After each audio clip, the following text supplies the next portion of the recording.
برو. حالا نه محمد این تکل اشتباهه. چند بار بهت گفتم تکل درست بزن. بلند شو تا تکل درست رو بهت بگم. محمد جان تکل زدن اصول خاص خودشو داره. شما تکلی زدی هم توپو رد کرد، همین که خودت آسیب می‌بینی. اوکی، ما تکلی رو باید بزنیم که هم جلوگیری کنه از موقعیت حریف، همین که خودتو صاحب توپ کنه. تکل زدن دو پا اونم روی سرینی سر خوردن این کاملا اشتباهه. هم توپو رد کرد، همین که موقعیت شد برای تیم حریف. الان تکلی که والورده برای اتلتیکو مادرید زد، رئال یکی جلو بود و تکلش باعث شد مثلا تیم رئال از مساوی باخت مثلا جلوگیری کنه. این تک درسته؟ بله 100% درست بود. تکلی که جلوگیری کنه از موقعیت حریف میشه تکل درست.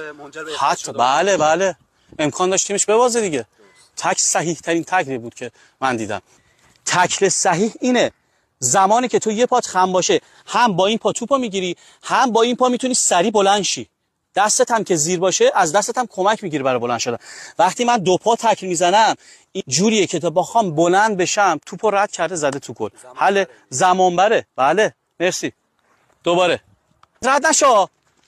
مرسی فوق العاده عالی شد. تموم شد و رفت. این پست هم بفرستید برای دوستاتون. پیجم هم فالو کنید تا پست آموزشی بعدی از دست ندید. هر سوالی هم داشتید میتونید کامنت کنید. موفق باشید.